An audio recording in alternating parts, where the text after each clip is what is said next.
Thanks for joining us today for the video on advanced strategies with ID cards.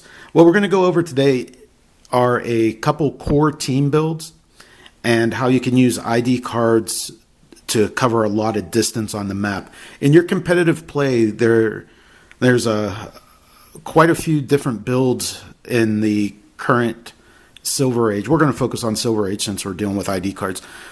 In Silver Age, there's quite a few builds that can cover a map in one turn that are designed for that, getting across the map, getting a big strike, and then either getting out of there or trying to take out a whole team by just rushing across. Okay, what we're going to look at first today is the core build of a monster team using ID cards. So for this particular build, we're looking at Venom Magneto, Undertaker, Surtur, he's back there, you can barely see him, as the core build, plus the Green Arrow ID card. We'll take a super quick look at each one of these figures just in case you don't know what they do. What Venom Magneto has going on is we're playing him at 35 points, and he has telekinesis and also telekinesis as free. He also has running shot, he flies. But we're really going to be using him for that TK and for his flight ability, if needed, to do some carrying. Okay. What Undertaker does is he is 100 points, and he is also monster keyword, so we have a core of a monster build. The reason I like Undertaker on this type of team as a call-in battery is because he has some protections going on since he's WWE. So he has a couple things going on. The WWE characters, when they're in mixed universe games, so anything that includes characters other than WWE, what they have is the Grand Entrance ability, which is during your first turn, if this character is in your starting area, they have free move. So we're going to cover how that can get you free movement's always good, especially if you're trying to cover some additional ground. Then they also have Wwe Rules as an ability, which means this character can't be the target of range attacks or outwit if they're on click number 1, or if they're on a click with a blue click number, or they have already been targeted by a range attack this turn, and that's protected pulse wave. So when he's on top click, he can't be the target of range attacks, cannot be the target of outwit. So that gives the ability to get him out there with some protection from range. So your opponent would have to get right on him to attack him. This Undertaker also has a stop click. So here's what his dial looks like. We're playing him at 100 points, so he has a long dial with a stop click. So he has protection from those attacks from range. When he's on the top click, can't be targeted. Then if your opponent does come in to deal with him, you have a stop click here. Then he has some regen after the fact, after the stop click. So he has a couple different ways to kind of extend his life to keep him on the board, which is what we want out of a call-in figure. Okay. So this is the core build. Let's go over Green Arrow real quick. As a calling character, he comes in from the Green Arrow ID card. He's going to be at 80 points, so we would need an 80 or higher point character, so Undertaker can call him in. And then what makes this figure so great, if you haven't seen him yet, let's run through him super fast. He has improved targeting, elevation, hindering, and characters.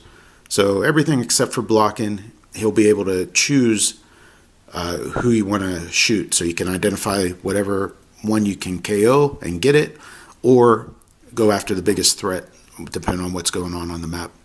Okay, when he occupies clear terrain, he can use sidestep, and opposing characters can't draw lines of fire to him unless they are within 3 squares, or he has 2 action tokens. So he also has some protection if you keep him in clear terrain. The second trait really doesn't come into play when he's an ID character because he's going to be coming in with 0 tokens and then doing his range attack. But this special attack power is super good. When Green Arrow hits with a range attack, The hit target can't use defense powers until your next turn. If the target has the Kryptonian keyword, also give it an action token. So really, it's the shutting off of the defense powers until your next turn when he hits with a range attack. He'll be coming in here with a 12 attack, 3 damage, but range combat expert. So I will make that a 13-4 that goes straight through defenses. Most stop clicks are on defenses, so it goes right through stop clicks, which is why people use this guy a lot. So 4 damage just as he sits, and being able to get through those stop clicks can get rid of things like a low point Blackheart and a lot of other tricky characters.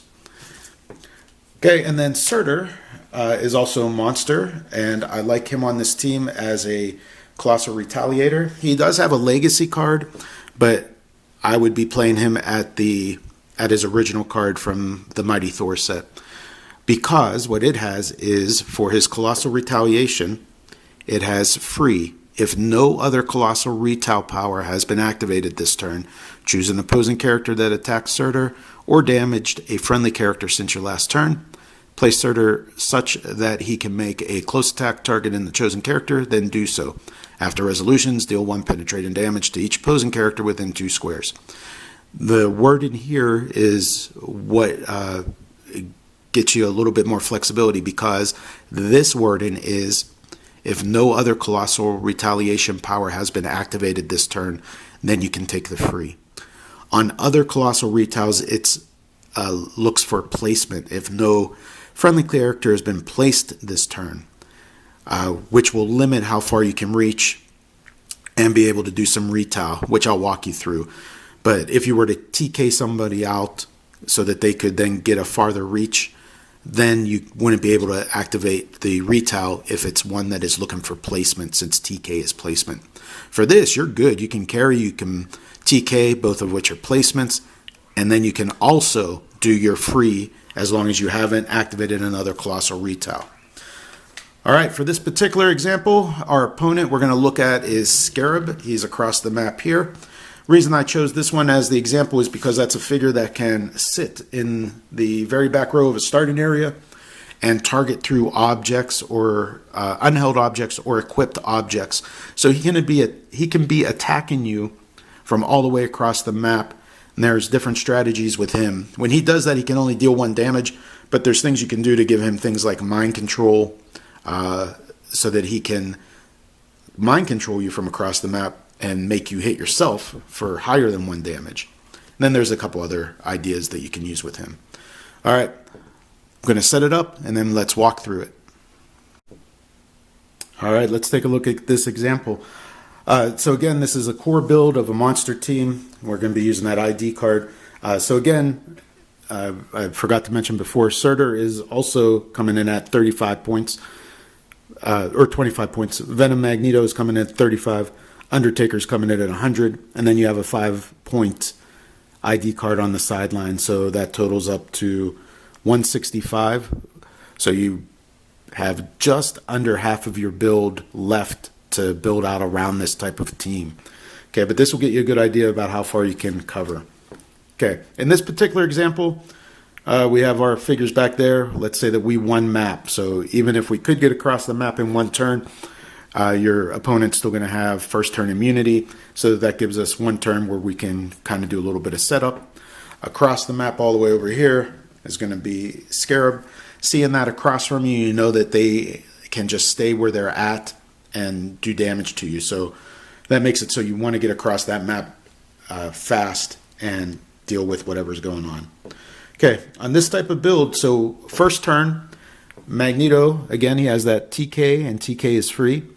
Undertaker has the grand entrance, so he can move up to his speed value for free if he's in the starting area on the first turn. But to get across this map, we want to only move the bare minimum so that we can have the most protection necessary, right? You don't want to overextend so that your opponent can get first hit on you. So on this, all we need to do is go 3 squares, and then next turn we should be able to get all the way across there. Magneto, if we don't want to give them action tokens, he can TK himself for free, 3 squares. We can grand entrance here and just move 3 squares. So now nobody has a token. And again, depending on the map, you can protect yourself a little bit more by going in hindering or whatever. But we're just going to do this to kind of cover how far to go. Okay, so all they've done is move out 3 squares. Still a ton of map if your opponent wants to try to rush over, that they would have to be able to cut across. All right, so now on the second turn, we're going to get all the way across that map and deal with that scarab that's over there. Let's take a look at scarab style before we do that. So your opponent could be playing him at either point value 75 or 50. He has where he can do that targeting through objects on those special damage powers. So he has it on either start and dial. If they play him at 50 points, you have to deal with super senses and 4 clicks. If they play him at 75, you have to deal with toughness and 6 clicks. We'll say that he's being played at 75 because some people do like that, so that they get the one penetrating damage from across the map. If you play him at 50, you need to have some other strategy there to make him a little bit more dangerous. All right, but let's say we have to get through 6 clicks. Should be able to do it, no problem. Okay, on this turn then, second turn, we can use Magneto's free TK. Even though Magneto has a range of 8, he can only TK the character 6 squares from the target character square. So he's going to target Undertaker and go 1, 2, 3, 4, 5, 6. They can both see this square, so he'll TK Undertaker to there for free. Undertaker has sidestep top dial, so Undertaker can sidestep 2 more. Then he can take a power action. This will cost you 5 points because you're going to then use the ID card to call in Green Arrow. Green Arrow goes adjacent. Now these are clear terrain squares, so if we want to use Green Arrow's sidestep, we'll put them in a clear terrain, so we'll do that. And then we will go ahead and use that sidestep to move him 2 more. And Green Arrow has a range of 8, a single target. So then from there, 1, 2, 3, 4, 5, 6, 7, 8. Okay, he can take his shot on Scarab. Okay, even if they had characters in front, remember Green Arrow sees through the characters, improve targeting characters, so you can still get that shot on the main threat that you want to get. Okay, Green Arrow would be, he's a 12 with range combat expert, so he'd be a 13 attack for 4 damage. If he hits, Scarab cannot use his defense powers for that hit and for the rest of the turn. So it would be a 13 into Scarab's defense of 18 on his top click. So you'd only need a 5 to be dealing 4 clicks of damage. Okay, if that was the case, and remember this is a themed team, so you do have your probs behind there, so you have a few chances to hit that 5. If so, that would then put Scarab 1, 2, 3, 4 to, he would be off of that power where he can target through stuff, but he would be on regen. So you wouldn't want to leave him sitting there for another turn because he can regen back up and then get that power back. Okay, he is Mystics, which comes into play with this build. So let's say Green Arrow does hit. Scarab would not be able to use toughness or any other defense powers for this turn, but Green Arrow would take a click of damage, 1 penetrating from Mystics. That means that Green Arrow has been damaged by the opposing character. So that would then allow you to retile with Surtur. So Surtur's is a free retile. If no other colossal retaliation power has been activated this turn, choose an opposing character that attacked Surtur, that hasn't happened, or damaged a friendly character since your last turn. So that would be Scarab. We would then take Surtur. He would have to be placed adjacent, placed such that he can make a close attack. So not even adjacent. You could put him over here, and he could punch over top if that's what you want to do. Okay, Surtur would be attacking with a 12 attack with 3 damage. So that then would be enough to KO here. Of course, after that, then Surtur, when they're on their Colossal Heroclix, they only have one click. So here, he'd be attacking with a 12 into Scarab's 17. So again, you would need a 5. And again, you still have theme prob. He can always prob himself, even if other characters can't see him, depending on how far away he is. So you'd have 5 and 1 or 2 chances to try to get that 1, 2, or 3 chances. Let's say that it does hit, so then you KO here. He'd take a click of penetrating, so he would die himself. But that is 25 points plus the ID card, so 30 points that you gave up to score 75. After that, you probably wouldn't want to leave Green Arrow sitting out there, even though he is kind of protected from range attacks when he's in that clear terrain. But if you just want to be extra sure that your opponent can't score additional points, you can use Magneto's TK as a power. He has a range of 8. So that's 1, 2, 3, 4, 5, 6, 7, 8. He can see Undertaker. Now he can only move Undertaker 6 squares. From the character that's being TK'd can only go 6 from where their square is at. So we could TK him all the way back there. Give Magneto the power action. TK him back to there. And then there's all of that map.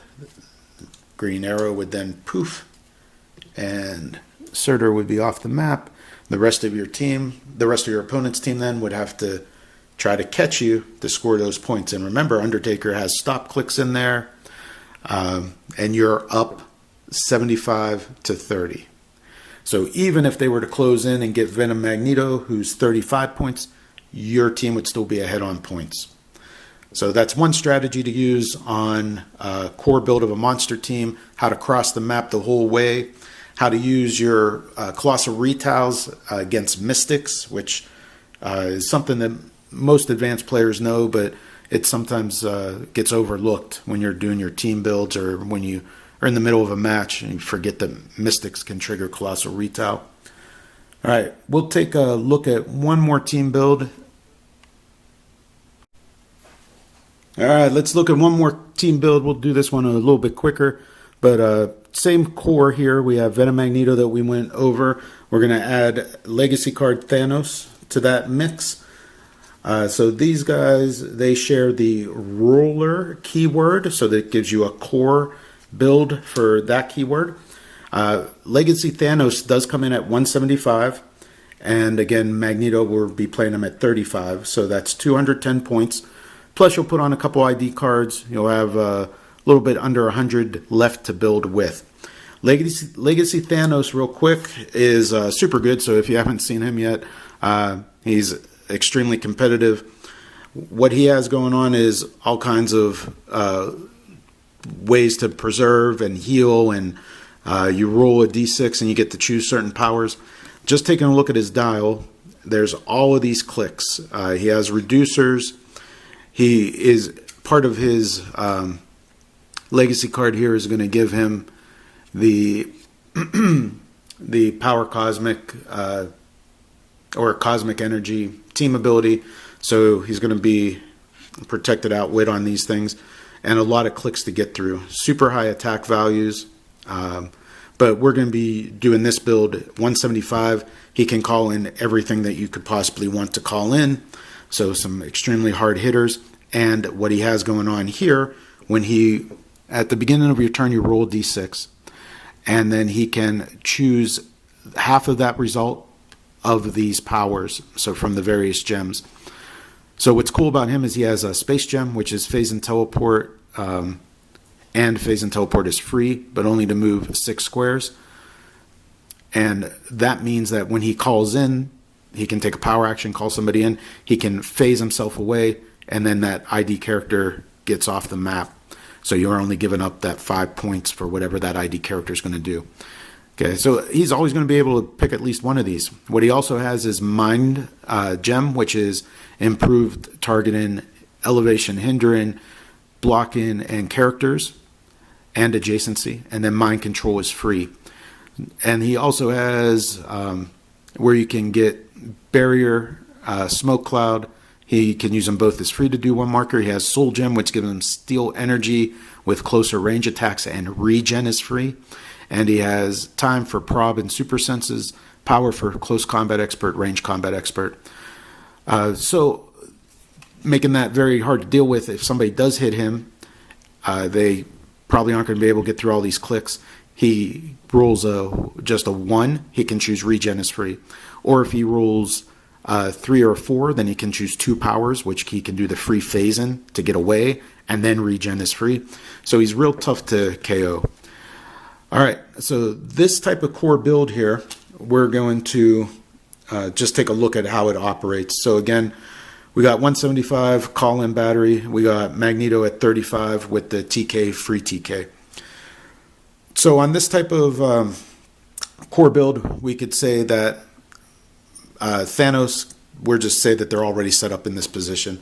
Thanos can take a power action to call in anybody. For this one, we'll use Cyclops. So he can call in Cyclops. We'll say that Thanos only rolled 2 on his beginning of turn, so that means he could only pick one thing.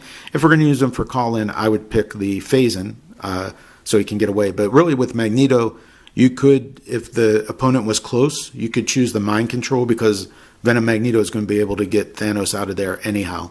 Okay, but let's say for this one we do choose the phase-in. So he takes power action, calls in Cyclops. Cyclops can run and shot. This one has a 9 movement, 12 attack, penetrating, 4 damage. So he can run and shot 5. Remember, if they go more than 5, then he's going to have to leave the map immediately. So we'll go 1, 2, 3, 4.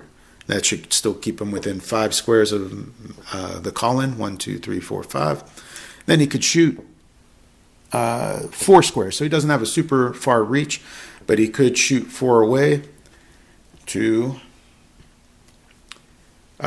do penetrating damage to your opponent. Of course, that would be an action. And then Magneto could just carry Thanos away. Magneto could free TK he could free TK Thanos back, or Thanos could do his free phase-in and just phase away however far he wanted to get, which would then take this character off the map. You'd only be investing 5 points to hopefully be doing 4 penetrating damage to the appropriate target to score more than 5 points. Okay. If you get up on points on this type of team build, it's going to be super hard for your opponent to tie down Thanos. He has fantastic mobility with that free phase-in, and then he can move after that with phase-in also. So he has a movement on his top click of 12, plus you got the 6 phase-in, so he can cover 18 squares on any of those turns. Even when he has the power cosmic, so you're going to have chances to take tokens off of him. But even if he is tokened up, you can just do that free phase 6 away to get behind some blocking terrain and stuff. It's going to be real hard to time down and to work through that dial in the time limit of a competitive match. So basically with this type of build, if you do this core, figure Venom Magneto might be able to get caught, so that's 35 points. If you plan on maybe calling in 3 ID figures, that's 5 points or less each.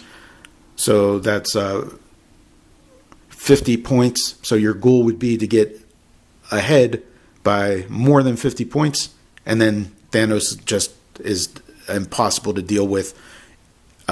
Once you're up on points, he can just run away from you. Tough to tie down. All right, hopefully that gets you some ideas on how you can use your ID cards in a couple competitive builds and kind of the core builds of those two teams. Let me know what you think in the comments below, and thanks for watching today. Check it out.